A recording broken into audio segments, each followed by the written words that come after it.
ॐ विष्णवे नमः। सर्वरोगनाशन वैष्णवकवचम्। हरिरुवाच सर्वव्याधिहरं वक्ष्ये वैष्णवं कवचं शुभम्। येन रक्षा कृता शम्भोर्दैत्यान् क्षपयतः पुरा। प्रणम्य देवमीशानमजं नित्यमनामयम्।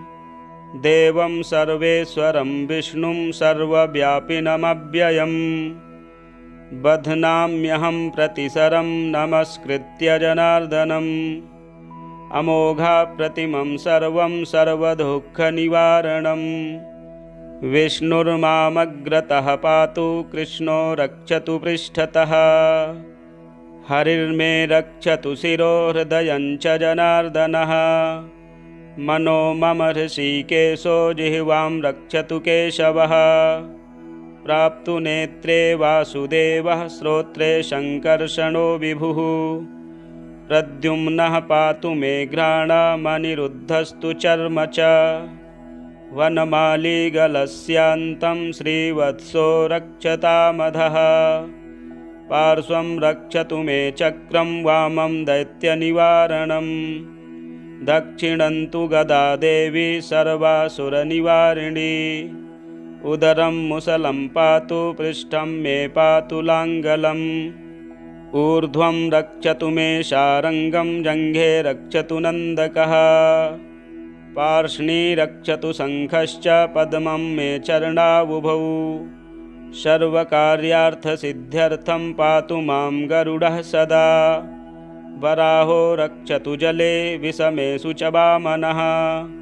अटव्यां नारसिंहश्च सर्वतः पातु केशवः। हिरण्यगर्भो भगवान् हिरण्यं मे प्रयच्छतु। साङ्ख्याचार्यस्तु कपिलो धातु साम्यं करोतु मे। श्वेतद्वीपनिवासी च श्वेतद्वीपं नयध्वजः।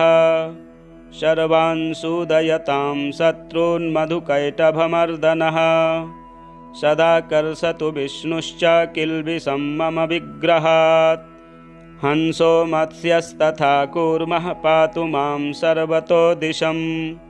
त्रिविक्रमस्तु मे देवः सर्वपापानि कृन्ततु।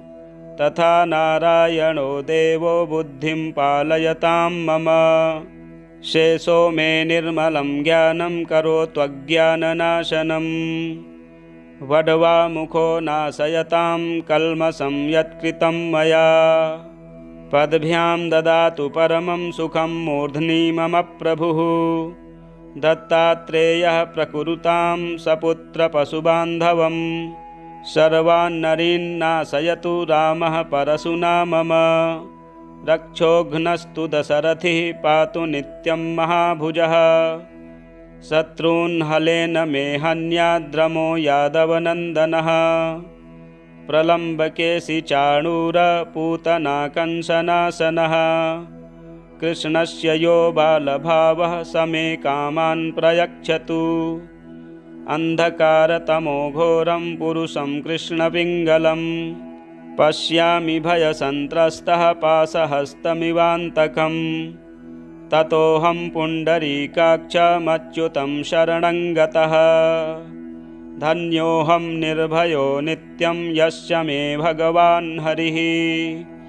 ध्यात्वा नारायणं देवं सर्वोपद्रवनाशनं। वैष्णवं कवचं बद्धा विचरामि महीतले। अपृधृष्योऽस्मि भूतानां सर्वदेवमयो ह्यहम्। स्मरणाद्देवदेवस्य विष्णोरमिततेजसः। सिद्धिर्भवतु मे नित्यं यथा मन्त्रमुदाहृतं। यो मां पश्यति चक्षुर्भ्यां यञ्चः पश्यामि चक्षुषा। सर्वेषां पापदुष्टानां विष्णुर्बध्नातु चक्षुषी। वासुदेवस्य यच्चक्रं तस्य चक्रस्य ये त्वराः।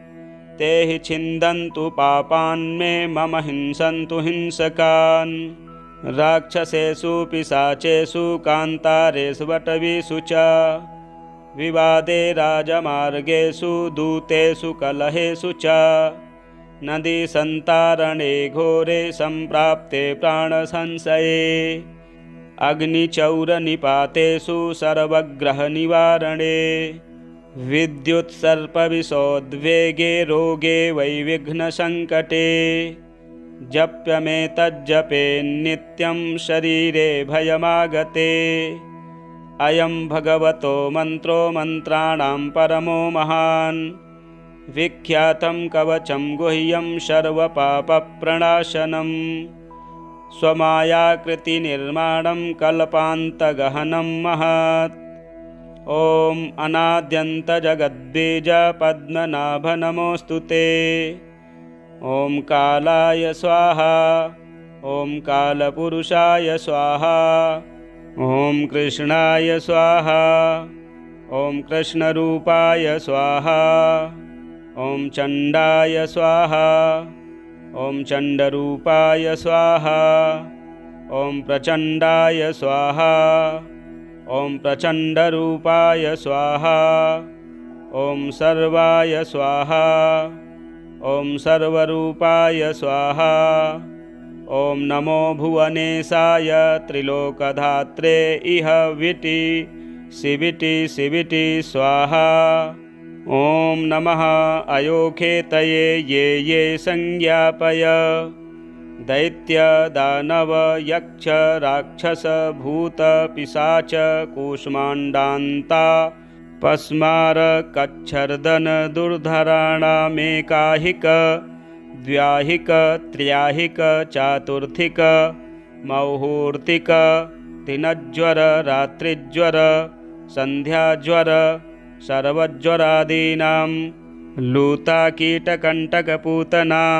भुजङ्गस्थावर जङ्गमविषादीनामिदं शरीरं मम पथ्यं त्वं कुरु स्फुट स्फुट स्फुट प्रकोट लपट विकटदंष्ट्रः पूर्वतो रक्षतु ॐ हय हय हय हय दिनकर सहस्रकाल समाहतो जय पश्चिमतो रक्ष ॐ निवि निवि प्रदीप्त ज्वल नज्ज्वालाकार महाकपिल उत्तरतो रक्ष ॐ बिलि बिलि मिलि मिलि गरुडि गरुडि गौरी गान्धारी विषमोह विषम विषमां महोहयतु स्वाहा दक्षिणतो रक्ष मां पश्य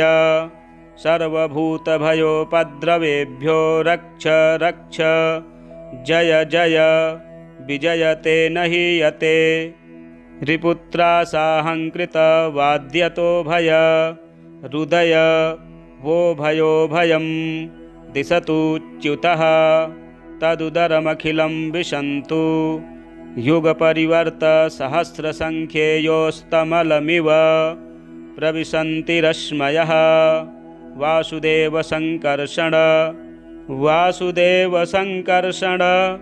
प्रद्युम्नश्चानिरुद्धकः सर्वज्वरान्ममघ्नन्तु विष्णुर्नारायणो हरिः।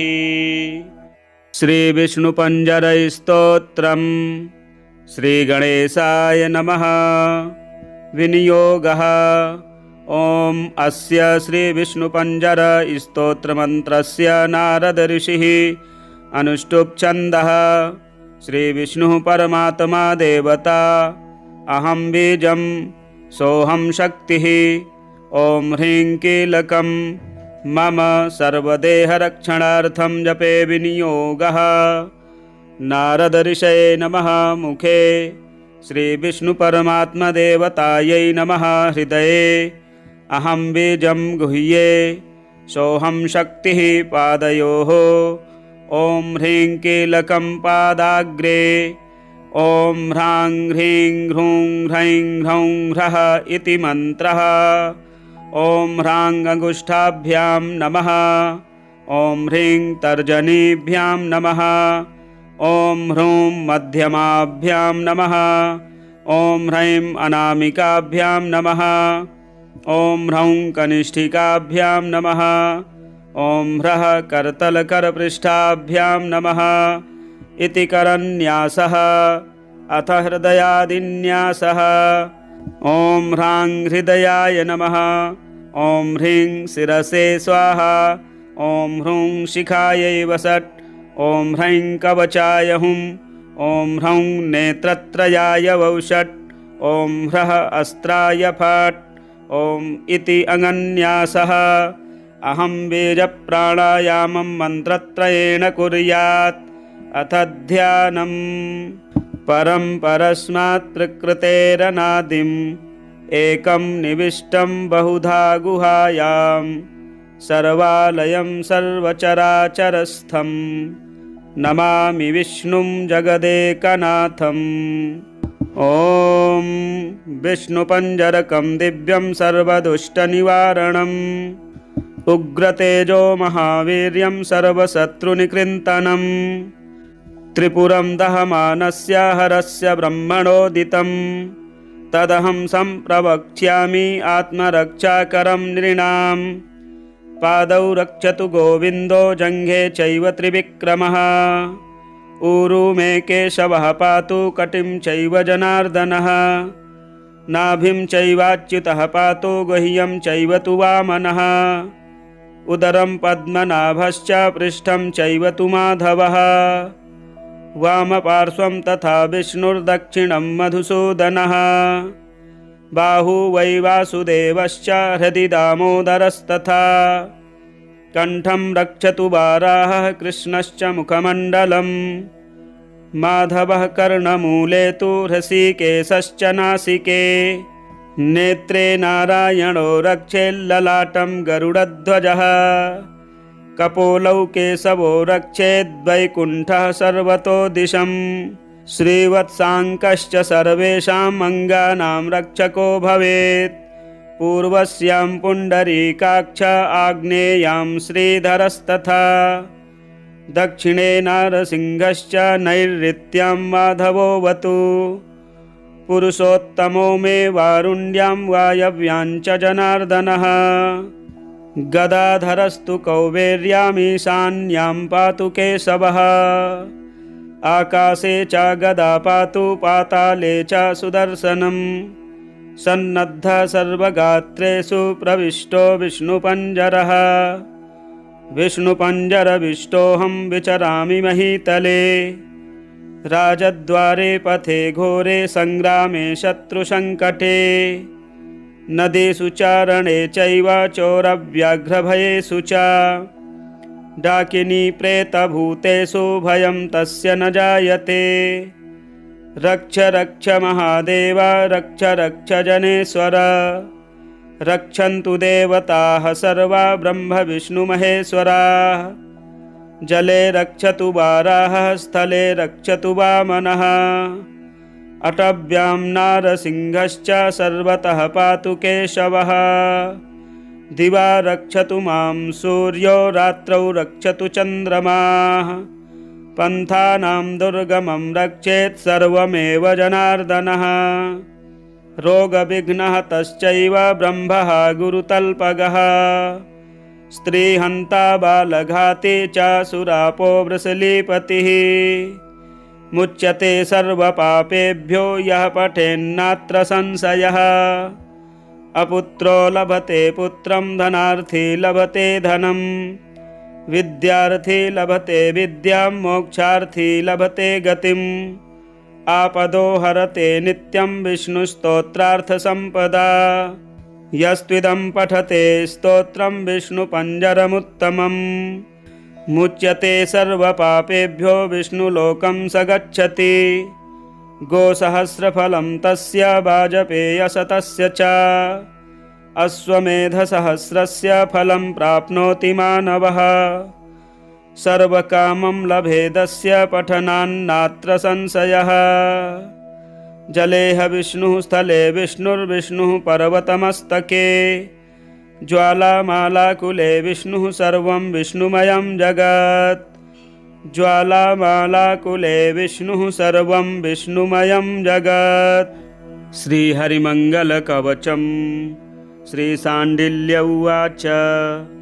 शान्तिकं सम्प्रवक्ष्यामि भक्तानां हितकाम्यया।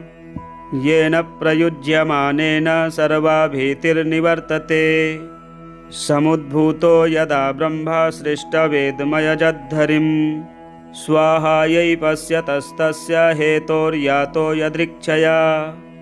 तेन यज्ञात्मना यज्ञे पुरे कृत्वा निवर्तितुं यावद्दिष्टं ततस्तावज्जग्राह शिखया शुचिः। तेन सम्पीतमात्रेण देवकार्ये महत्तरे। असूतभवानग्निः ऋषीन् षष्टिसहस्रिणः ब्रह्मणा कृपया तेभ्यः सर्वमङ्गलमङ्गलम्। कवचं च पाठितं दिव्यं यदुक्तं हरिणात्मने। ये गुप्ता मुनिवरा ब्रह्मघ्नैरावणादिभिः अधृष्यास्तप आतस्थुः प्रीतो येभ्यो रघुत्तमः। प्रसादशक्तेः सम्पर्कात् पूजनाच्च मधुद्विषः। प्रिया बभूवुस्ते लोके तदहं वच्मि भो द्विजाः। कवचस्यास्य मुनयो ब्रह्माग्नितनया मताः। गायत्रञ्च भवेच्छन्दो देवता श्रीपतिः स्वयं। प्रसादाख्या भवेच्छक्तिः बीजं लीलाप्रियो हरिः। निष्पृत्युः निजानन्दवाप्तये विनियोजनम्। मूलतोऽस्य षडङ्गानि भाचक्राद्यैश्च रक्षणम्। तीर्थगोपादरजसा न्यासः सर्वाङ्गलैः शुचेः। अथ श्रीमङ्गलकवचम्। ॐ श्रीहरये नमः। श्रीकृष्णः सर्वतः पायात् शिरः श्रीपुरुषोत्तमः। ललाटमक्षरः पायान्मायेशो नयने उभे। श्रवणे भगवान् कालः नासिके कृतिमान् विभुः। परमात्मा च वाचं मे जीवेशो रसनां मम। हृदयं वासुदेवो मे अहं सङ्कर्षणः प्रभुः। प्रद्युम्नश्च धियं पातु अनिरुद्धोऽपि मानसम्। भुजौ मे यादसामि सा पादौ मे कमठेश्वरः। मूलाधारं तु वाराहो नृहरिर्मणिपूरकम्। नाभिं मे भार्गवो रामः पार्श्वं मे रघुनन्दनः। पृष्ठः बलः कुकुद्बुद्धः कल्किः शेषं कलाधरः। दृष्टिं त्रिविक्रमः पातु कृत्तिं च कमलापतिः। सूत्रं सुदर्शनः पातु अनुसूत्रं महेश्वरः। रूपं रमापतिः पातु रसं रक्षो विनाशनः। गन्धं गणानामधिपः स्पर्शं मे मधुसूदनः। नन्दको मे नभस्तत्त्वं नभस्त्वन्तं गदाधरः। चक्रपाणिर्हुतासं मे शङ्खभृत्सलिलं सदा। धरां मे कमली पातु स्वरूपं रविमण्डली। अभिधां मे हरिः पातु सर्वतो जगदीश्वरः। अव्यक्तं मां हरिः पायाद्व्यक्तं मां केशवो विभुः। मायिनं मां रमानाथो माधवः परतन्त्रगम्। गोविन्दो मां निरानन्दं दुर्भगं विष्णुरव्ययः। कर्मणोऽभिमुखं देवो मधुद्विट्प्राकृतं प्रभुः। भूगतं वामनः पातु अन्नगं श्रीधरोऽवतु। रेतस्थं तु हृषीकेशः पद्मनाभोऽपि गर्भगम्। दामोदरश्चोदरस्थजातं सङ्कर्षणोऽवतु। शिशुं श्रीवासुदेवोऽव्यात् प्रद्युम्नोऽपि स्तनन्धयम्। मात्रा निरुद्धः सार्धं मां धात्र्यापि पुरुषोत्तमः। अधोक्षजश्च ताताद्यैः बालैर्नरहरिः स्वयम्। अच्युतः क्रीडने पातु कुमारं तु जनार्दनः। भुञ्जानं वा पिबन्तं वा उपेन्द्रो हसितं रतम्। उच्चरन्तं चरन्तं च शयानं श्रीपतिर्हरिः। रुदन्तं क्षुधितं पातु श्रीकृष्णः परिपीडितम्। ग्रहैर्बालग्रहैर्वापि कृत्रिमैश्च विषैः क्षतैः। जन्तुभिः पापकैर्हिंस्रैः पातु श्रीरघुनन्दनः। भूतप्रेतक्षेत्रपालैर्महोत्पातैर्महाभयैः। कार्मणैर्डाकिनीभिश्च पातु मां गरुडध्वजः। विषदंशैर्विषश्वासैर्विषसस्यैर्विषाक्षिभिः। विषयोगैः चोपविषैः शेषशायी सदावतु। किशोरे कमलाकान्तः पौगण्डे परमेश्वरः। विहरन्तं विहारेषु देवो वैविष्टरस्रवाः।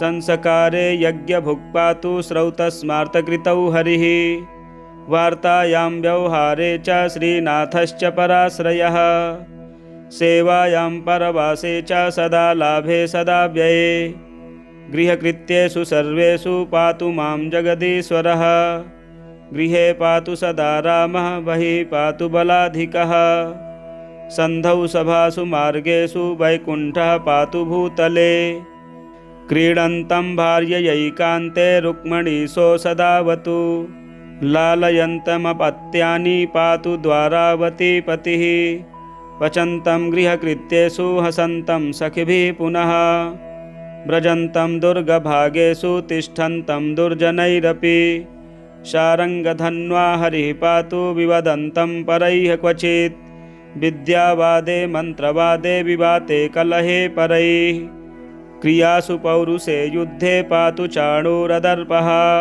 भुक्ता भुक्तैरमुक्तैश्च मुक्तैः शस्त्रास्त्रसञ्चयैः मणिमन्त्रौषधैर्यन्त्रैस्तन्त्रैरव्याद्दिशां पतिः जले तु भगवान् मत्स्यः कमठश्च जले स्थले वाराहो धरणीपृष्ठे दुर्गे नरहरिर्हरिः जलमार्गे दुर्गमार्गे हिममार्गे अग्निमार्गके नानाविधेषु यानेषु खगयानः सदावतु आकाशाच्छब्दतश्चापि पातु मां परमेश्वरः वायुतः स्पर्शतश्चापि पातु मां मुरमर्दनः वैश्वानरात् प्रकाशाच्च पातु मां माधवः स्वयं कीलालाद्रसतः पातु नरकच्छेदको विभुः धराया गन्धतः पातु परमात्मा सनातनः इन्द्रियेभ्यः क्रियाभ्यश्च पातु दैत्यनिषूदनः ऋषिकेभ्यो गोचरेभ्यो ऋषिकेशः सदावतु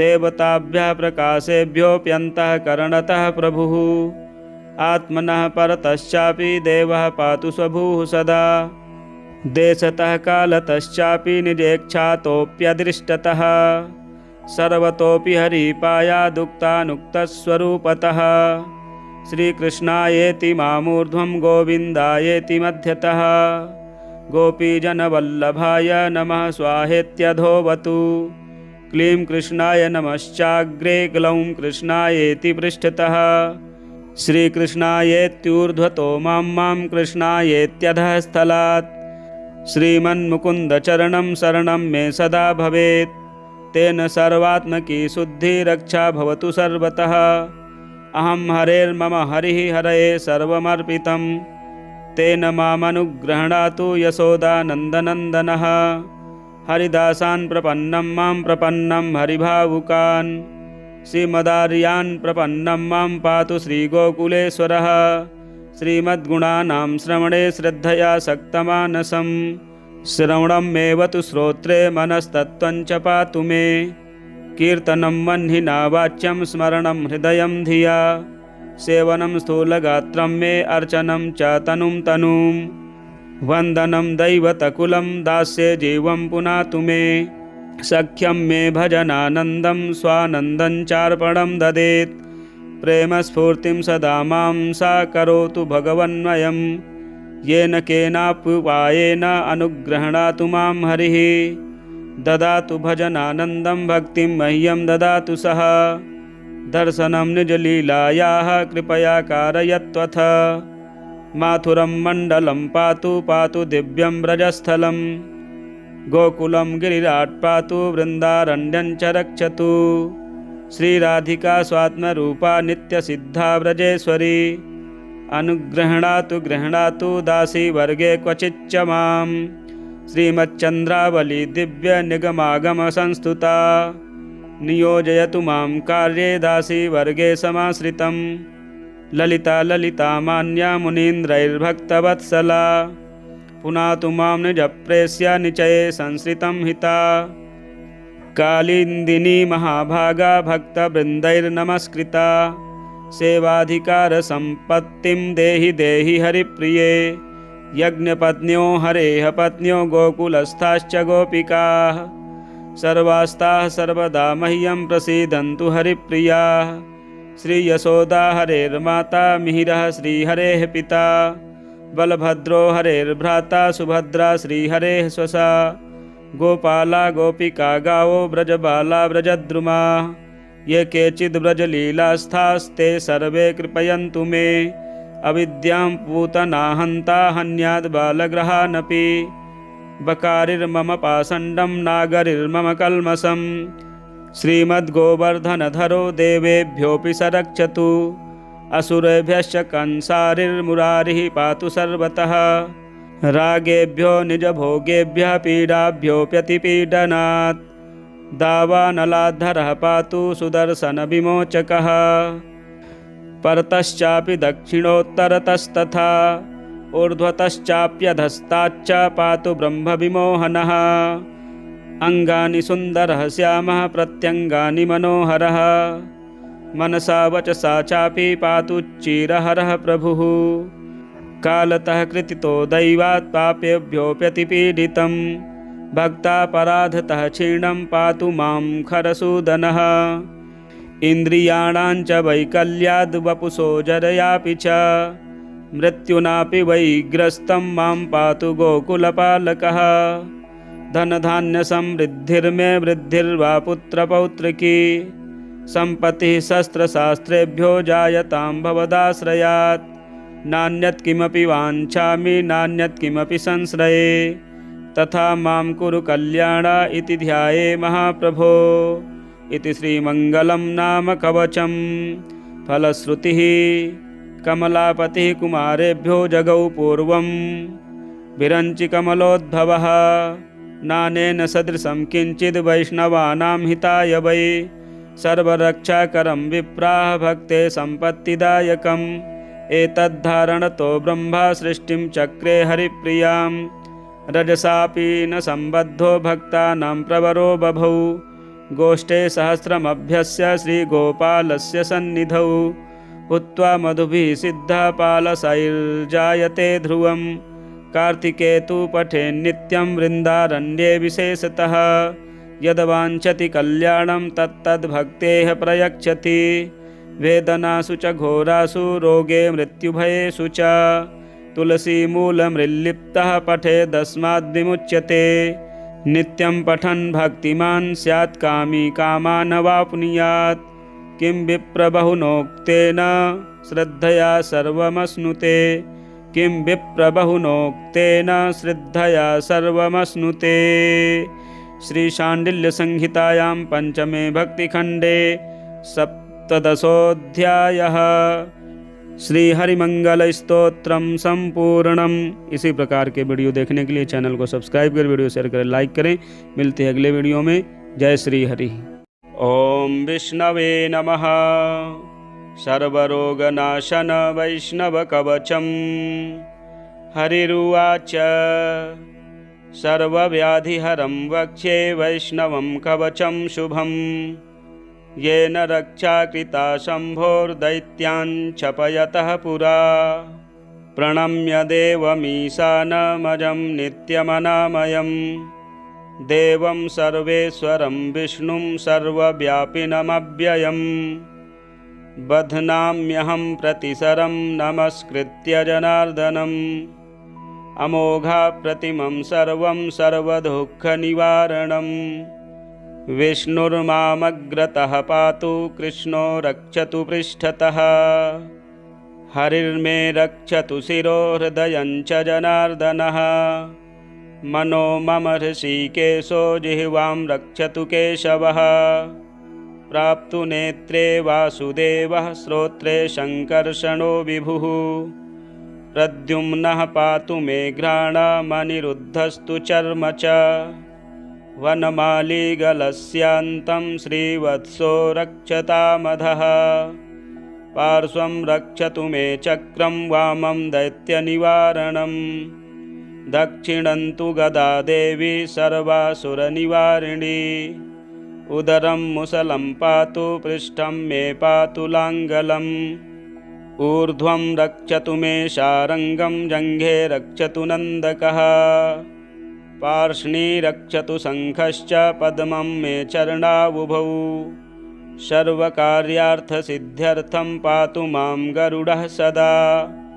वराहो रक्षतु जले विषमेषु च वामनः अटव्यां नारसिंहश्च सर्वतः पातु केशवः हिरण्यगर्भो भगवान् हिरण्यं मे प्रयच्छतु सांख्याचार्यस्तु कपिलो धातु साम्यं करोतु मे श्वेतद्वीपनिवासी च श्वेतद्वीपं नयत्वजः सर्वान् सूदयतां शत्रून्मधुकैटभमर्दनः सदा कर्षतु विष्णुश्च किल्बिषं मम विग्रहात् हंसो मत्स्यस्तथा कूर्मः पातु मां सर्वतो दिशम् त्रिविक्रमस्तु मे देवः सर्वपापानि कृन्ततु तथा नारायणो देवो बुद्धिं पालयतां मम शेषो मे निर्मलं ज्ञानं करोत्वज्ञाननाशनम्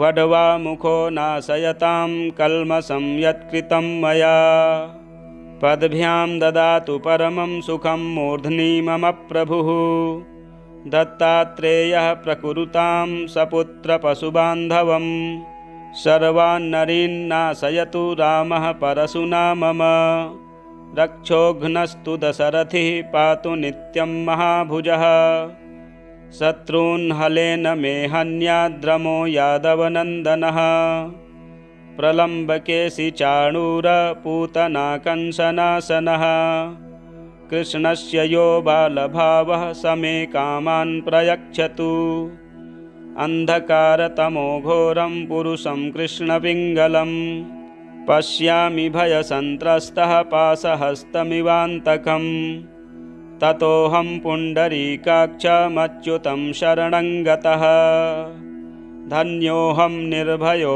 नित्यं यस्य मे भगवान् हरिः ध्यात्वा नारायणं देवं सर्वोपद्रवनाशनं वैष्णवं कवचं बद्धा विचरामि महीतले अप्रीदृश्योऽस्मि भूतानां सर्वदेवमयो ह्यहम् स्मरणाद्देवदेवस्य विष्णोरमिततेजसः सिद्धिर्भवतु मे नित्यं यथा मन्त्रमुदाहृतम् यो मां पश्यति चक्षुर्भ्यां यञ्चः पश्यामि चक्षुषा सर्वेषां पापदुष्टानां विष्णुर्बध्नातु चक्षुषी वासुदेवस्य यच्चक्रं तस्य चक्रस्य ये त्वराः ते हि छिन्दन्तु पापान्मे मम हिंसन्तु हिंसकान् राक्षसेषु पिशाचेषु कान्तारेषु वटवीषु च विवादे राजमार्गेषु दूतेषु कलहेषु च नदीसन्तारणे घोरे सम्प्राप्ते प्राणसंशये अग्निचौरनिपातेषु सर्वग्रहनिवारणे विद्युत्सर्पविषोद्वेगे रोगे वैविघ्नसङ्कटे जप्यमेतज्जपेन्नित्यं शरीरे भयमागते अयं भगवतो मन्त्रो मन्त्राणां परमो महान् विख्यातं कवचं गुह्यं सर्वपापप्रणाशनं स्वमायाकृतिनिर्माणं कल्पान्तगहनं महत् ॐ अनाद्यन्तजगद्बीजपद्मनाभ नमोऽस्तु ते ॐ कालाय स्वाहा ॐ कालपुरुषाय स्वाहा ॐ कृष्णाय स्वाहा ॐ कृष्णरूपाय स्वाहा ॐ चण्डाय स्वाहा ॐ चण्डरूपाय स्वाहा ॐ प्रचण्डाय स्वाहा ॐ प्रचण्डरूपाय स्वाहा ॐ सर्वाय स्वाहा ॐ सर्वरूपाय स्वाहा ॐ नमो भुवनेशाय त्रिलोकधात्रे इह विटि शिविटि स्वाहा ॐ नमः अयोखेतये ये ये संज्ञापय दैत्य दानव यक्ष राक्षस भूत पिशाच कूष्माण्डान्ता पस्मार कच्छर्दन दुर्धराणामेकाहिक द्व्याहिक त्र्याहिक चातुर्थिक मौहूर्तिक दिनज्वर रात्रिज्वर सन्ध्याज्वर सर्वज्वरादीनां लूताकीटकण्टकपूतना भुजङ्गस्थावर जङ्गमविषादीनामिदं शरीरं मम पथ्यं त्वं कुरु स्फुट स्फुट स्फुट प्रकोट लपट विकटदंष्ट्रः पूर्वतो रक्षतु। ॐ हये हये हये हये दिनकर सहस्रकाल समाहतो जय पश्चिमतो रक्ष। ॐ निवि निवि प्रदीप्त ज्वल नज्ज्वालाकार महाकपिल उत्तरतो रक्ष। ॐ बिलि बिलि मिलि मिलि गरुडि गरुडि गौरी गान्धारी विषमोह विषम विषमां महोहयतु स्वाहा दक्षिणतो रक्ष मां पश्य सर्वभूतभयोपद्रवेभ्यो रक्ष रक्ष। जय जय विजयते न हीयते रिपुत्रासाहङ्कृत वाद्यतो भय हृदय वो भयो भयं दिशतु च्युतः तदुदरमखिलं विशन्तु युगपरिवर्त सहस्रसङ्ख्येयोस्तमलमिव प्रविशन्ति रश्मयः वासुदेव संकर्षण वासुदेव संकर्षण प्रद्युम्नश्चानिरुद्धकः सर्वज्वरान्ममघ्नन्तु विष्णुर्नारायणो हरिः। श्रीविष्णुपञ्जरस्तोत्रम् श्रीगणेशाय नमः। विनियोगः ॐ अस्य श्रीविष्णुपञ्जर स्तोत्रमन्त्रस्य नारद ऋषिः अनुष्टुप् छन्दः। श्रीविष्णुः परमात्मा देवता अहं बीजं सोऽहं शक्तिः। ॐ ह्रीं कीलकं मम सर्वदेहरक्षणार्थं जपे विनियोगः। नारद ऋषये नमः मुखे श्रीविष्णुपरमात्मदेवतायै नमः हृदये अहं बीजं गुह्ये सोऽहं शक्तिः पादयोः। ॐ ह्रीं कीलकं पादाग्रे ॐ ह्रां ह्रीं ह्रूं ह्रैं ह्रौं ह्रः इति मन्त्रः। ॐ ह्रां अङ्गुष्ठाभ्यां नमः। ॐ ह्रीं तर्जनीभ्यां नमः। ॐ ह्रूं मध्यमाभ्यां नमः। ॐ ह्रैं अनामिकाभ्यां नमः। ॐ ह्रौं कनिष्ठिकाभ्यां नमः। ॐ ह्रः करतलकरपृष्ठाभ्यां नमः इति करन्यासः। अथ हृदयादिन्यासः। ॐ ह्रां हृदयाय नमः। ॐ ह्रीं शिरसे स्वाहा। ॐ ह्रूं शिखायै वसट्। ॐ ह्रैं कवचाय हुं। ॐ ह्रौं नेत्रत्रयाय वौषट्। ॐ ह्रः अस्त्राय फट्। ॐ इति अङ्गन्यासः। अहं बीजप्राणायामं मन्त्रत्रयेण कुर्यात्। अथ ध्यानम् परं परस्मात् प्रकृतेरनादिम् एकं निविष्टं बहुधा गुहायां सर्वालयं सर्वचराचरस्थं नमामि विष्णुं जगदेकनाथम्। ॐ विष्णुपञ्जरकं दिव्यं सर्वदुष्टनिवारणम् उग्रतेजो महावीर्यं सर्वशत्रुनिकृन्तनं त्रिपुरं दहमानस्य हरस्य ब्रह्मणोदितं तदहं सम्प्रवक्ष्यामि आत्मरक्षाकरं नृणां। पादौ रक्षतु गोविन्दो जङ्घे चैव त्रिविक्रमः। ऊरू मे केशवः पातु कटिं चैव जनार्दनः। नाभिं चैवाच्युतः पातु गुह्यं चैव तु वामनः। उदरं पद्मनाभश्च पृष्ठं चैव तु माधवः। वामपार्श्वं तथा विष्णुर्दक्षिणं मधुसूदनः। बाहू वै वासुदेवश्च हृदि दामोदरस्तथा। कण्ठं रक्षतु वाराहः कृष्णश्च मुखमण्डलम्। माधवः कर्णमूले तु हृषीकेशश्च नासिके। नेत्रे नारायणो रक्षेल्ललाटं गरुडध्वजः कपोलौ केशवो रक्षेद्वैकुण्ठः सर्वतो दिशम् श्रीवत्साङ्कश्च सर्वेषाम् अङ्गानां रक्षको भवेत् पूर्वस्यां पुण्डरीकाक्ष आग्नेयां श्रीधरस्तथा दक्षिणे नारसिंहश्च नैऋत्यां माधवोऽवतु पुरुषोत्तमो मे वारुण्यां वायव्यां च जनार्दनः गदाधरस्तु कौबेर्यामीशान्यां पातु केशवः आकाशे च गदा पातु पाताले च सुदर्शनम् सन्नद्धः सर्वगात्रेषु प्रविष्टो विष्णुपञ्जरः विष्णुपञ्जरविष्टोऽहं विचरामि महीतले राजद्वारे पथे घोरे सङ्ग्रामे शत्रुसङ्कटे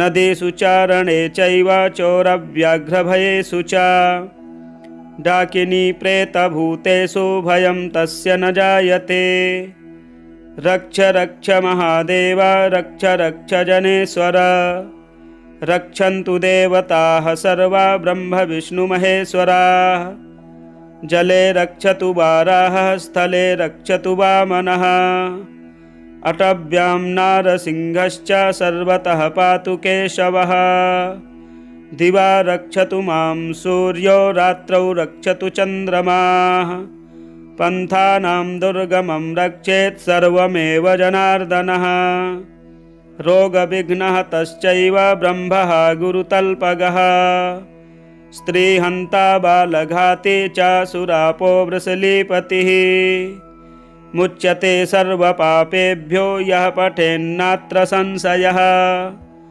अपुत्रो लभते पुत्रं धनार्थी लभते धनम् विद्यार्थी लभते विद्यां मोक्षार्थी लभते गतिम् आपदो हरते नित्यं विष्णुस्तोत्रार्थसम्पदा यस्त्विदं पठते स्तोत्रं विष्णुपञ्जरमुत्तमम् मुच्यते सर्वपापेभ्यो विष्णुलोकं स गच्छति गोसहस्रफलं तस्य वाजपेयशतस्य च अश्वमेधसहस्रस्य फलं प्राप्नोति मानवः सर्वकामं लभेदस्य पठनान्नात्र संशयः जलेह विष्णुः स्थले विष्णुर्विष्णुः पर्वतमस्तके ज्वालामालाकुले विष्णुः सर्वं विष्णुमयं जगत् ज्वालामालाकुले विष्णुः सर्वं विष्णुमयं जगत् श्रीहरिमङ्गलकवचम्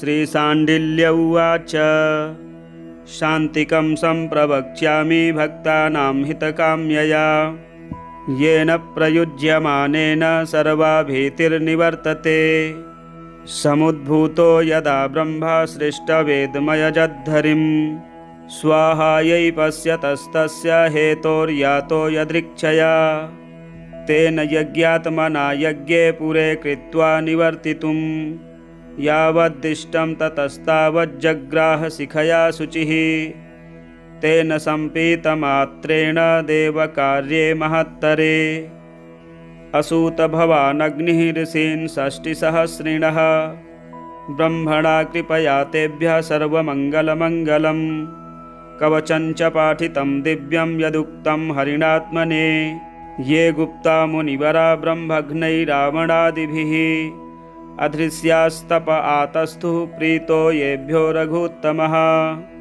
प्रसादशक्तेः सम्पर्कात् पूजनाच्च मधुद्विषः प्रिया बभूवुस्ते लोके तदहं वच्मि भो द्विजाः कवचस्यास्य मुनयो ब्रह्माग्नितनया मताः गायत्रञ्च भवेच्छन्दो देवता श्रीपतिः स्वयं प्रसादाख्या भवेच्छक्तिः बीजं लीलाप्रियो हरिः निष्पृत्युः निजानन्दवाप्तये विनियोजनं मूलतोऽस्य षडङ्गानि भाचक्राद्यैश्च रक्षणम् तीर्थगोपादरजसा न्यासः सर्वाङ्गलैः शुचेः अथ श्रीमङ्गलकवचम् ॐ श्रीहरये नमः।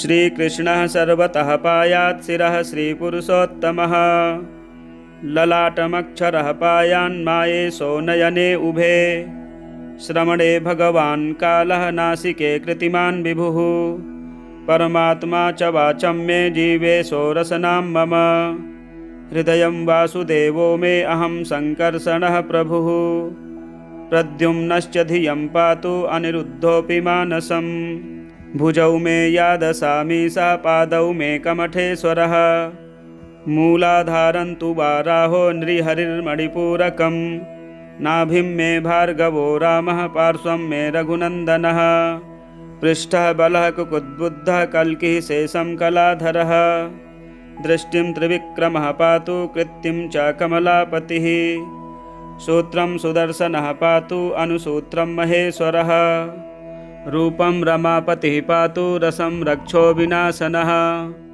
गन्धं गणानामधिपः स्पर्शं मे मधुसूदनः नन्दको मे नभस्तत्त्वं नभस्त्वन्तं गदाधरः चक्रपाणिर्हुतासं मे शङ्खभृत्सलिलं सदा धरां मे कमली पातु स्वरूपं रविमण्डली अभिधां मे हरिः पातु सर्वतो जगदीश्वरः अव्यक्तं मां हरिः पायाद्व्यक्तं मां केशवो विभुः मायिनं मां रमानाथो माधवः परतन्त्रगं गोविन्दो मां निरानन्दं दुर्भगं विष्णुरव्ययः कर्मणोऽभिमुखं देवो मधुद्विट्प्राकृतं प्रभुः भूगतं वामनः पातु अन्नगं श्रीधरोऽवतु रेतस्थं तु हृषीकेशः पद्मनाभोऽपि गर्भगं दामोदरश्चोदरस्थजातं सङ्कर्षणोऽवतु शिशुं श्रीवासुदेवोऽव्यात् प्रद्युम्नोऽपि स्तनन्धयं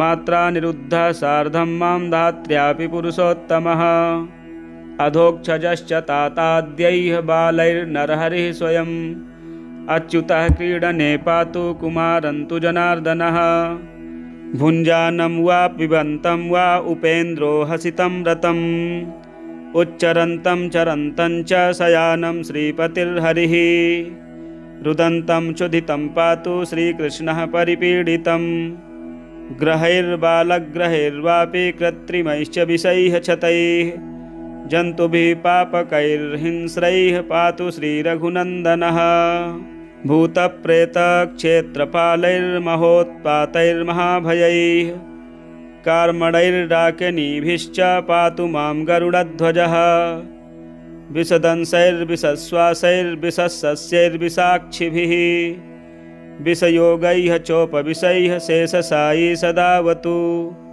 किशोरे कमलाकान्तः पौगण्डे परमेश्वरः विहरन्तं विहारेषु देवो वैविष्टरस्रवाः संसकारे यज्ञभुक् पातु श्रौतस्मार्तकृतौ हरिः वार्तायां व्यवहारे च श्रीनाथश्च पराश्रयः सेवायां परवासे च सदा लाभे सदा व्यये गृहकृत्येषु सर्वेषु पातु मां जगदीश्वरः गृहे पातु सदा रामः बहिः पातु बलाधिकः सन्धौ सभासु मार्गेषु वैकुण्ठः पातु भूतले क्रीडन्तं भार्ययैकान्ते रुक्मिणीशो सदावतु लालयन्तमपत्यानि पातु द्वारावती पतिः पचन्तं गृहकृत्येषु हसन्तं सखिभिः पुनः व्रजन्तं दुर्गभागेषु तिष्ठन्तं दुर्जनैरपि शारङ्गधन्वा हरिः पातु विवदन्तं परैः क्वचित्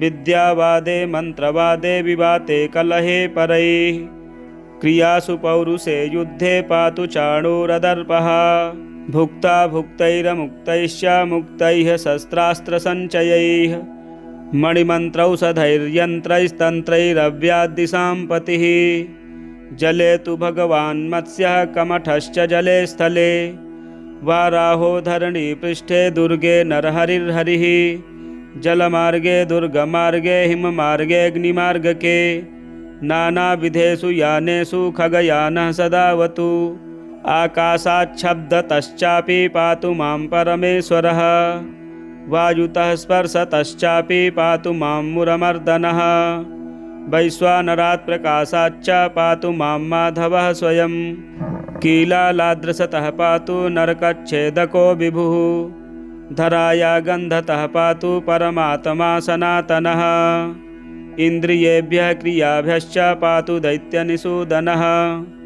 ऋषिकेभ्यो गोचरेभ्यो ऋषिकेशः सदावतु।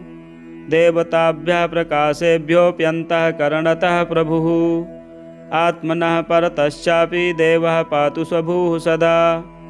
देशतः कालतश्चापि निजेक्षातोऽप्यदृष्टतः। सर्वतोऽपि हरिपायादुक्तानुक्तस्वरूपतः। श्रीकृष्णायेति मामूर्ध्वं गोविन्दायेति मध्यतः। गोपीजनवल्लभाय नमः स्वाहेत्यधोवतु। क्लीं कृष्णाय नमश्चाग्रे ग्लौं कृष्णायेति पृष्ठतः। श्रीकृष्णायेत्यूर्ध्वतो मां कृष्णायेत्यधः स्थलात्। श्रीमन्मुकुन्दचरणं शरणं मे सदा भवेत्।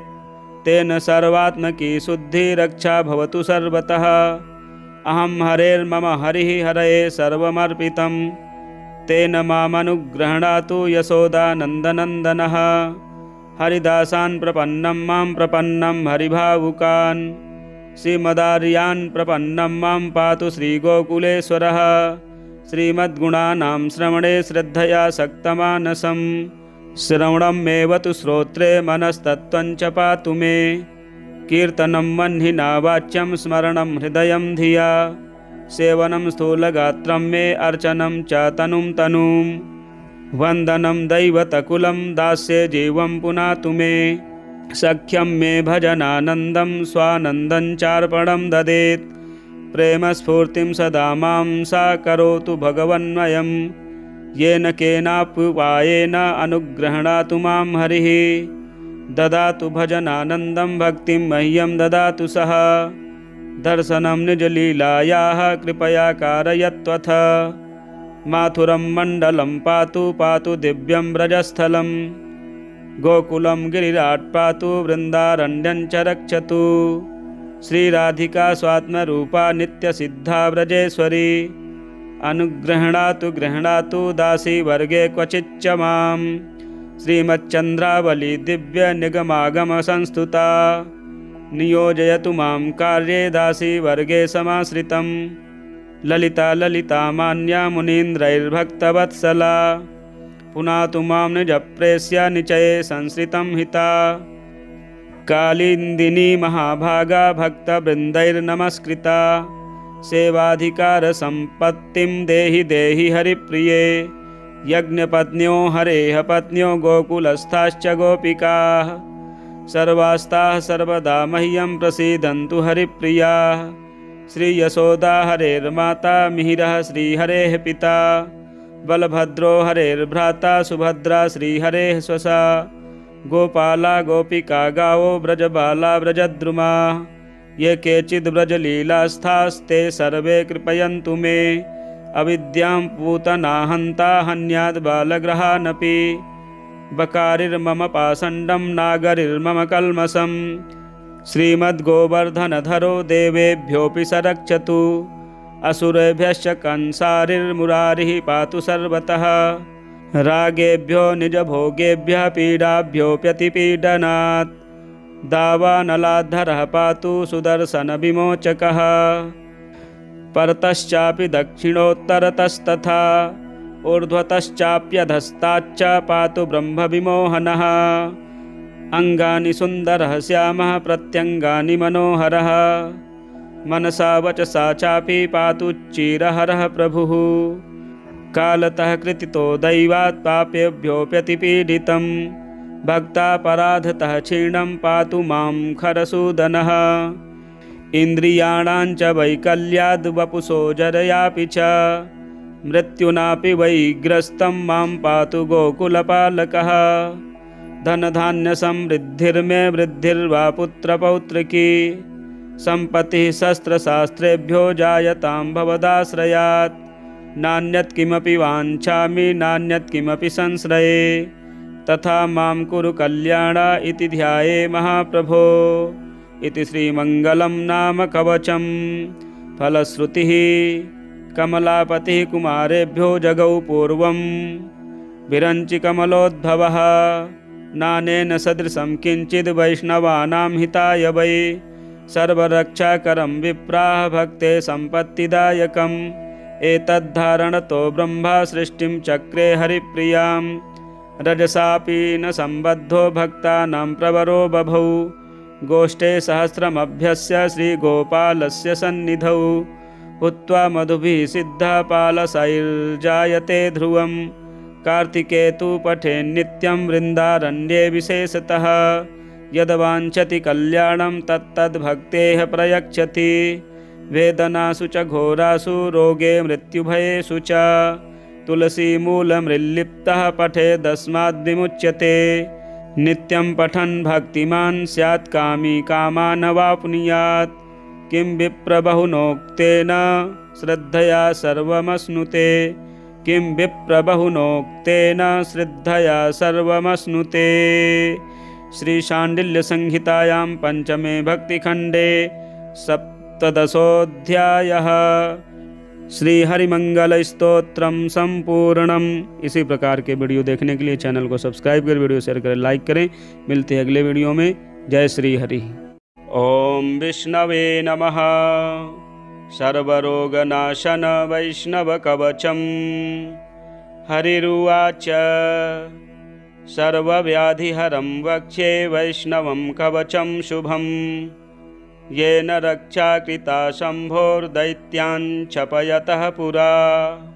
प्रणम्य देवमीशानमजं नित्यमनामयं देवं सर्वेश्वरं विष्णुं सर्वव्यापिनमव्ययम् बध्नाम्यहं प्रतिसरं नमस्कृत्य जनार्दनम् अमोघाप्रतिमं सर्वं सर्वदुःखनिवारणम् विष्णुर्मामग्रतः पातु कृष्णो रक्षतु पृष्ठतः हरिर्मे रक्षतु शिरो हृदयं च जनार्दनः मनो मम ऋषिकेशो जिह्वां रक्षतु केशवः प्राप्तु नेत्रे वासुदेवः श्रोत्रे शङ्कर्षणो विभुः प्रद्युम्नः पातु मे घ्राणमनिरुद्धस्तु चर्म च वनमालीगलस्यान्तं श्रीवत्सो रक्षतामधः पार्श्वं रक्षतु मे चक्रं वामं दैत्यनिवारणं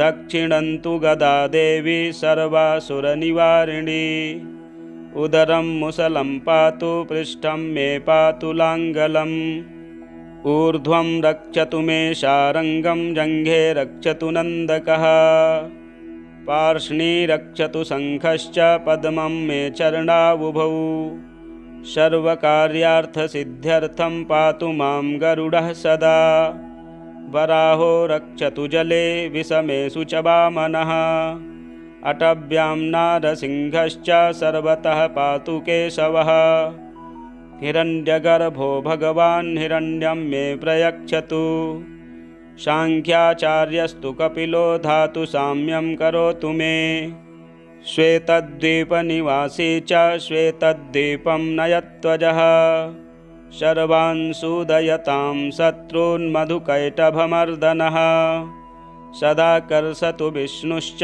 किल्बिषं मम विग्रहात् हंसो मत्स्यस्तथा कूर्मः पातु मां सर्वतो दिशम् त्रिविक्रमस्तु मे देवः सर्वपापानि कृन्ततु तथा नारायणो देवो बुद्धिं पालयतां मम शेषो मे निर्मलं ज्ञानं करोत्वज्ञाननाशनम् वड्वामुखो नाशयतां कल्मषं यत्कृतं मया पद्भ्यां ददातु परमं सुखं मूर्ध्नि मम प्रभुः दत्तात्रेयः प्रकुरुतां सपुत्रपशुबान्धवं सर्वान्नरीन्नाशयतु रामः परशुना मम रक्षोघ्नस्तु दशरथिः पातु नित्यं महाभुजः शत्रून् हलेन मे हन्याद्रमो यादवनन्दनः प्रलम्बकेशि चाणूरपूतना कंसनाशनः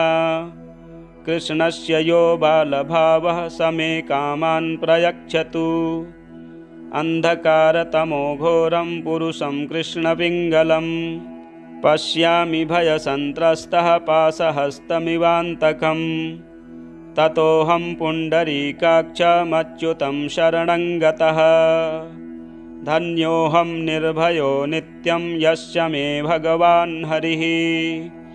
ध्यात्वा नारायणं देवं सर्वोपद्रवनाशनं वैष्णवं कवचं बद्धा विचरामि महीतले।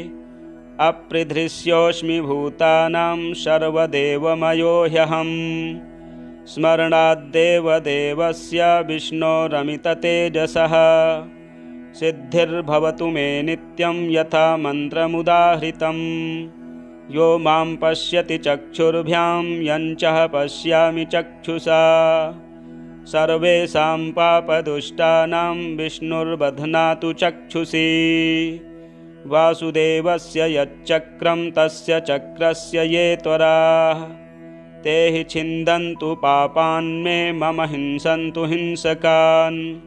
राक्षसेषु पिशाचेषु कान्तारेषु वटवीषु च विवादे राजमार्गेषु दूतेषु कलहेषु च नदीसन्तारणे घोरे सम्प्राप्ते प्राणसंशये अग्निचौरनिपातेषु सर्वग्रहनिवारणे विद्युत्सर्पविषोद्वेगे रोगे वैविघ्नसङ्कटे जप्यमेतज्जपेन्नित्यं शरीरे भयमागते।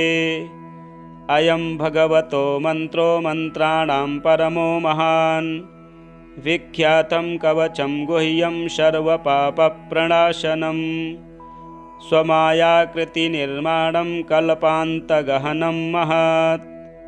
ॐ अनाद्यन्तजगद्बीज पद्मनाभ नमोऽस्तु ते।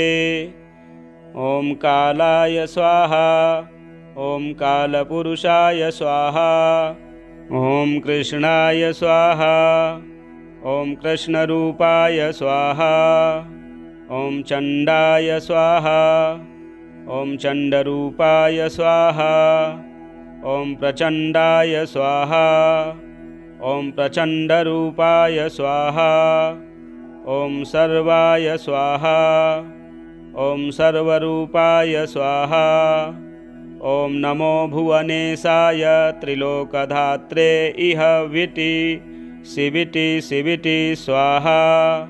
ॐ नमः अयोखेतये ये ये संज्ञापय दैत्य दानव यक्ष राक्षस भूत पिशाच कूष्माण्डान्ता पस्मार कच्छर्दन दुर्धराणामेकाहिक द्व्याहिक त्र्याहिक चातुर्थिक मौहूर्तिक दिनज्वर रात्रिज्वर संध्याज्वर सर्वज्वरादीनां लूताकीटकण्टकपूतना भुजङ्गस्थावर जङ्गमविषादीनामिदं शरीरं मम पथ्यं त्वं कुरु स्फुट स्फुट स्फुट प्रकोट लपट विकटदंष्ट्रः पूर्वतो रक्षतु। ॐ हये हये हये हये दिनकर सहस्रकाल समाहतो जय पश्चिमतो रक्ष। ॐ निवि निवि प्रदीप्त ज्वल नज्ज्वालाकार महाकपिल उत्तरतो रक्ष। ॐ बिलि बिलि मिलि मिलि गरुडि गरुडि गौरी गान्धारी विषमोह विषम विषमां महोहयतु स्वाहा। दक्षिणतो रक्ष मां पश्य सर्वभूतभयोपद्रवेभ्यो रक्ष रक्ष। जय जय विजयते न हीयते रिपुत्रासाहङ्कृत वाद्यतो भय हृदय वो भयो भयं दिशतु च्युतः तदुदरमखिलं विशन्तु। युगपरिवर्त सहस्रसङ्ख्येयोस्तमलमिव प्रविशन्ति रश्मयः वासुदेव संकर्षण वासुदेव संकर्षण प्रद्युम्नश्चानिरुद्धकः सर्वज्वरान्ममघ्नन्तु विष्णुर्नारायणो हरिः। श्रीविष्णुपञ्जरैस्तोत्रम्। श्रीगणेशाय नमः।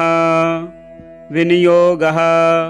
ॐ अस्य श्रीविष्णुपञ्जर स्तोत्रमन्त्रस्य नारद ऋषिः अनुष्टुप् छन्दः। श्रीविष्णुः परमात्मा देवता, अहं बीजं सोऽहं शक्तिः। ॐ ह्रीं कीलकं मम सर्वदेहरक्षणार्थं जपे विनियोगः। नारद ऋषये नमः मुखे, श्रीविष्णुपरमात्मदेवतायै नमः हृदये। अहं बीजं गुह्ये सोऽहं शक्तिः पादयोः। ॐ ह्रीं कीलकं पादाग्रे। ॐ ह्रां ह्रीं ह्रूं ह्रैं ह्रौं ह्रः इति मन्त्रः। ॐ ह्रां अङ्गुष्ठाभ्यां नमः। ॐ ह्रीं तर्जनीभ्यां नमः। ॐ ह्रूं मध्यमाभ्यां नमः। ॐ ह्रैं अनामिकाभ्यां नमः। ॐ ह्रौं कनिष्ठिकाभ्यां नमः। ॐ ह्रः करतलकरपृष्ठाभ्यां नमः इति करन्यासः। अथ हृदयादिन्यासः। ॐ ह्रां हृदयाय नमः। ॐ ह्रीं शिरसे स्वाहा। ॐ ह्रूं शिखायै वसट्। ॐ ह्रैं कवचाय हुम्। ॐ ह्रौं नेत्रत्रयाय वौषट्। ॐ ह्रः अस्त्राय फट्। ॐ इति अङ्गन्यासः। अहं बीजप्राणायामं मन्त्रत्रयेण कुर्यात्। अथ ध्यानम्। परं परस्मात् प्रकृतेरनादिम् एकं निविष्टं बहुधा गुहायां सर्वालयं सर्वचराचरस्थं नमामि विष्णुं जगदेकनाथम्। ॐ विष्णुपञ्जरकं दिव्यं सर्वदुष्टनिवारणम् उग्रतेजो महावीर्यं सर्वशत्रुनिकृन्तनम् त्रिपुरं दहमानस्य हरस्य ब्रह्मणोदितं तदहं सम्प्रवक्ष्यामि आत्मरक्षाकरं नृणाम्। पादौ रक्षतु गोविन्दो जङ्घे चैव त्रिविक्रमः। ऊरू मे केशवः पातु कटिं चैव जनार्दनः। नाभिं चैवाच्युतः पातु गुह्यं चैव तु वामनः। उदरं पद्मनाभश्च पृष्ठं चैव तु माधवः। वामपार्श्वं तथा विष्णुर्दक्षिणं मधुसूदनः। बाहू वै वासुदेवश्च हृदि दामोदरस्तथा। कण्ठं रक्षतु वाराहः कृष्णश्च मुखमण्डलम्। माधवः कर्णमूले तु हृषीकेशश्च नासिके। नेत्रे नारायणो रक्षेल्ललाटं गरुडध्वजः। कपोलौ केशवो रक्षेद्वैकुण्ठः सर्वतो दिशम्। श्रीवत्साङ्कश्च सर्वेषाम् अङ्गानां रक्षको भवेत्। पूर्वस्यां पुण्डरीकाक्ष आग्नेयां श्रीधरस्तथा। दक्षिणे नारसिंहश्च नैऋत्यां माधवोऽवतु। पुरुषोत्तमो मे वारुण्यां वायव्यां च जनार्दनः। गदाधरस्तु कौवेर्यामीशान्यां पातु केशवः। आकाशे च गदा पातु पाताले च सुदर्शनम्। सन्नद्धः सर्वगात्रेषु प्रविष्टो विष्णुपञ्जरः। विष्णुपञ्जरविष्टोऽहं विचरामि महीतले। राजद्वारे पथे घोरे सङ्ग्रामे शत्रुसङ्कटे। नदीषु चारणे चैव चोरव्याघ्रभयेषु च।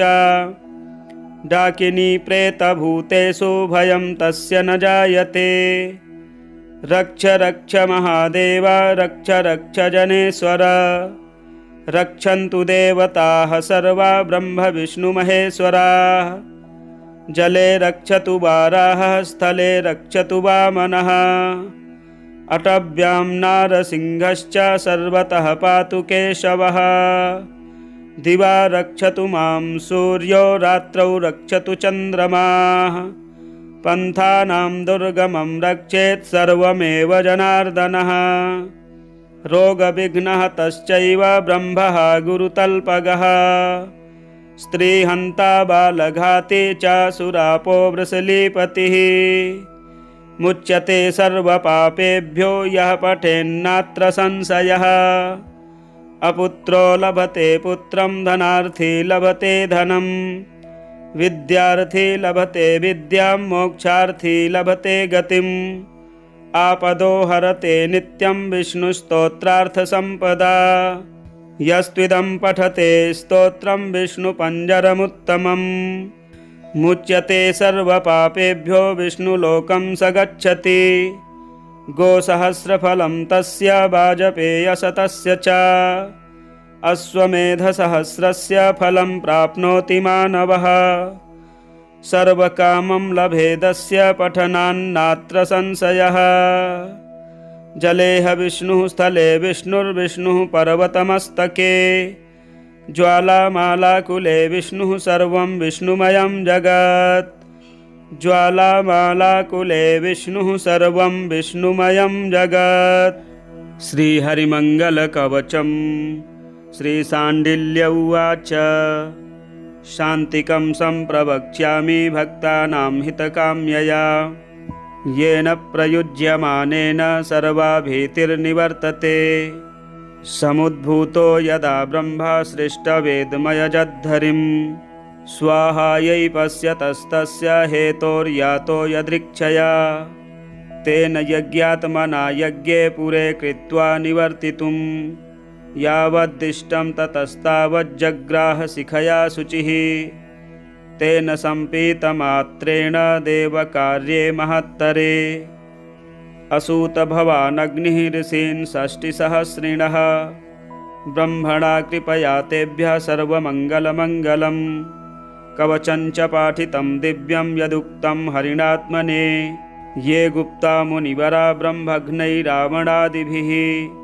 अधृष्यास्तप आतस्थुः प्रीतो येभ्यो रघुत्तमः। प्रसादशक्तेः सम्पर्कात् पूजनाच्च मधुद्विषः। प्रिया बभूवुस्ते लोके तदहं वच्मि भो द्विजाः। कवचस्यास्य मुनयो ब्रह्माग्नितनया मताः। गायत्रञ्च भवेच्छन्दो देवता श्रीपतिः स्वयं। प्रसादाख्या भवेच्छक्तिः बीजं लीलाप्रियो हरिः। निष्पृत्युः निजानन्दवाप्तये विनियोजनम्। मूलतोऽस्य षडङ्गानि भाचक्राद्यैश्च रक्षणम्। तीर्थगोपादरजसा न्यासः सर्वाङ्गलैः शुचेः। अथ श्रीमङ्गलकवचम्।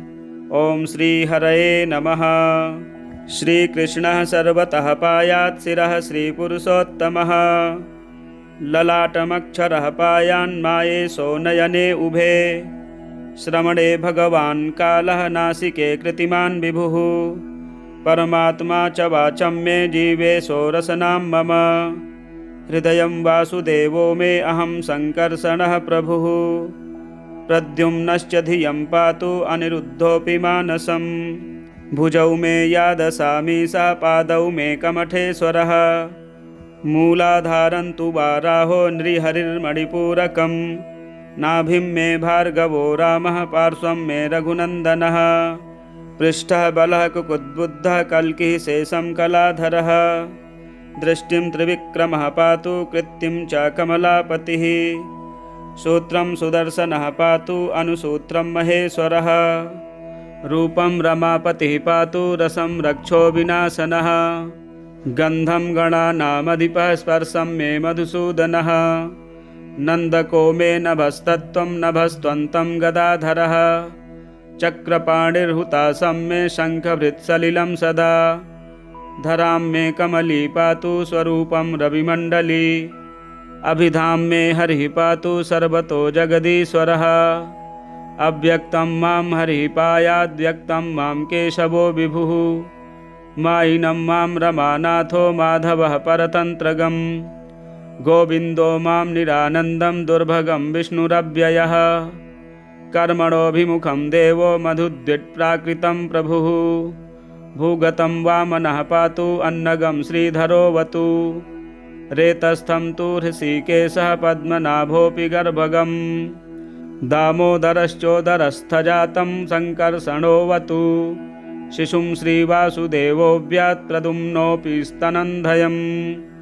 मात्रा निरुद्धः सार्धं मां धात्र्यापि पुरुषोत्तमः अधोक्षजश्च ताताद्यैः बालैर्नरहरिः स्वयम् अच्युतः क्रीडने पातु कुमारन्तु जनार्दनः भुञ्जानं वा पिबन्तं वा उपेन्द्रो हसितं रतम् उच्चरन्तं चरन्तं च शयानं श्रीपतिर्हरिः रुदन्तं क्षुधितं पातु श्रीकृष्णः परिपीडितं ग्रहैर्बालग्रहैर्वापि कृत्रिमैश्च विषैः क्षतैः जन्तुभिः पापकैर्हिंस्रैः पातु श्रीरघुनन्दनः भूतप्रेतक्षेत्रपालैर्महोत्पातैर्महाभयैः कार्मणैर्डाकिनीभिश्च पातु मां गरुडध्वजः विषदंसैर्विषश्वासैर्विषसस्यैर्विषाक्षिभिः विषयोगैः चोपविषैः शेषशायी सदावतु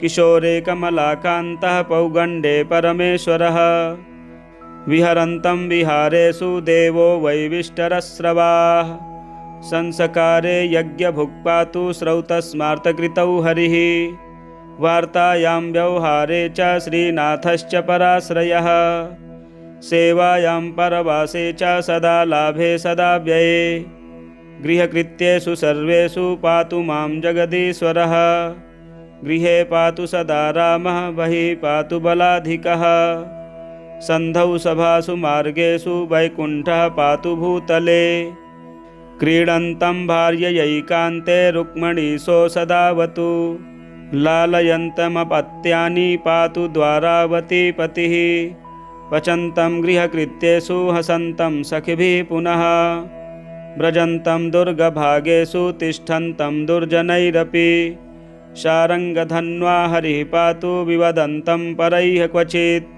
विद्यावादे मन्त्रवादे विवाते कलहे परैः क्रियासु पौरुषे युद्धे पातु चाणूरदर्पः भुक्ता भुक्तैरमुक्तैश्च मुक्तैः शस्त्रास्त्रसञ्चयैः मणिमन्त्रौषधैर्यन्त्रैस्तन्त्रैरव्याद्दिशां पतिः जले तु भगवान् मत्स्यः कमठश्च जले स्थले वाराहो धरणीपृष्ठे दुर्गे नरहरिर्हरिः जलमार्गे दुर्गमार्गे हिममार्गे अग्निमार्गके नानाविधेषु यानेषु खगयानः सदावतु आकाशाच्छब्दतश्चापि पातु मां परमेश्वरः वायुतः स्पर्शतश्चापि पातु मां मुरमर्दनः वैश्वानरात् प्रकाशाच्च पातु मां माधवः स्वयं कीलालाद्रसतः पातु नरकच्छेदको विभुः धराया गन्धतः पातु परमात्मा सनातनः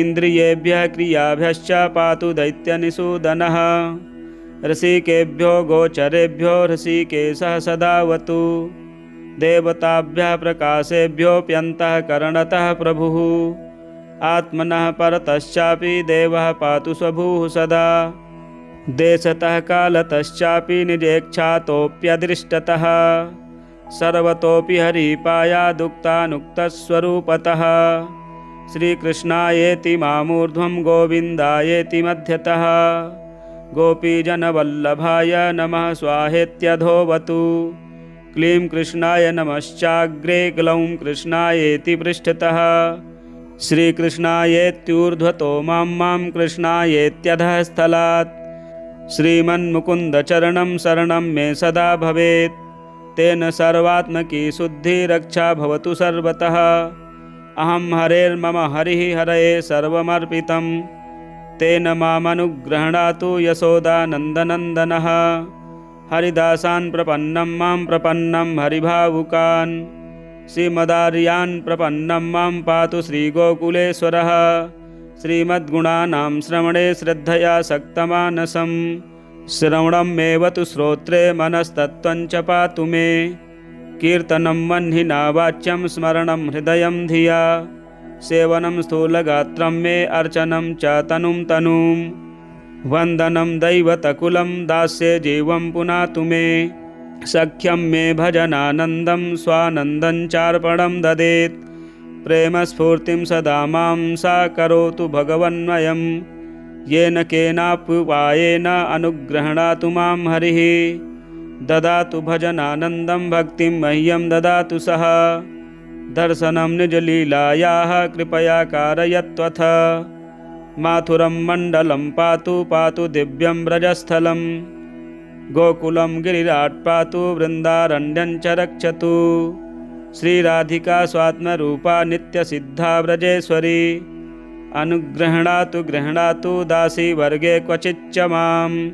श्रीमच्चन्द्रावली दिव्य निगमागम संस्तुता।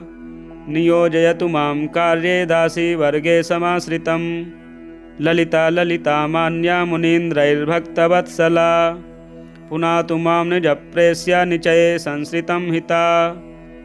कालिन्दिनी महाभागा भक्तवृन्दैर्नमस्कृता।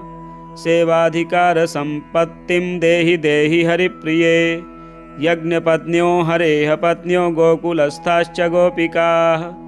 सर्वास्ताः सर्वदा मह्यं प्रसीदन्तु हरिप्रियाः। श्रीयशोदा हरेर्माता मिहिरः श्रीहरेः पिता। बलभद्रो हरेर्भ्राता सुभद्रा श्रीहरेः स्वसा। गोपाला गोपिका गावो व्रजबाला व्रजद्रुमाः। ये केचिद् व्रजलीलास्थास्ते सर्वे कृपयन्तु मे। अविद्यां पूतना हन्ता हन्याद् बालगृहानपि। बकारिर्मम पाषण्डं नागरिर्मम कल्मषम्। श्रीमद्गोवर्धनधरो देवेभ्योऽपि स रक्षतु। असुरेभ्यश्च कंसारिर्मुरारिः पातु सर्वतः। रागेभ्यो निजभोगेभ्यः पीडाभ्योऽप्यतिपीडनात्।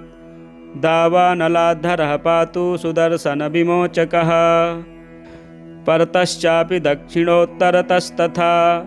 ऊर्ध्वतश्चाप्यधस्ताच्च पातु ब्रह्मविमोहनः।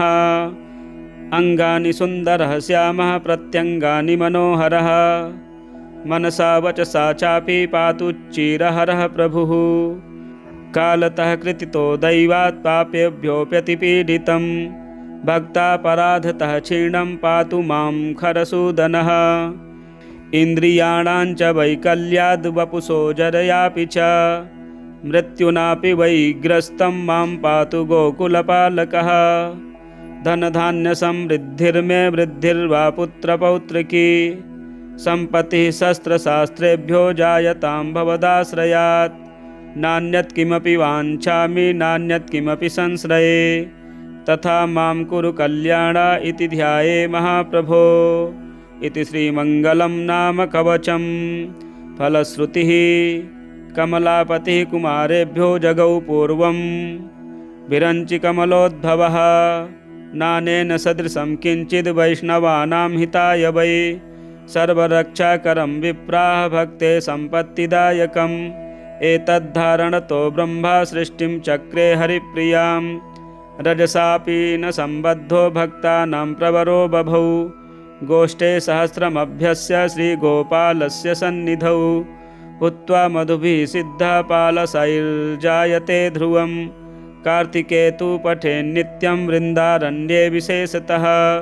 यद्वाञ्छति कल्याणं तत्तद्भक्तेः प्रयच्छति। वेदनासु च घोरासु रोगे मृत्युभयेषु च। तुलसीमूलमृल्लिप्तः पठेदस्माद् विमुच्यते। नित्यं पठन् भक्तिमान् स्यात् कामी कामानवाप्नुयात्। किं विप्रबहुनोक्तेन श्रद्धया सर्वमश्नुते। किं विप्रबहुनोक्तेन श्रद्धया सर्वमश्नुते। श्रीशाण्डिल्यसंहितायां पंचमे भक्तिखण्डे सप्तदशोऽध्यायः। श्रीहरिमंगलस्तोत्रम संपूर्णम। इसी प्रकार के वीडियो देखने के लिए चैनल को सब्सक्राइब करें, वीडियो शेयर करें, लाइक करें। मिलते हैं अगले वीडियो में। जय श्री हरि।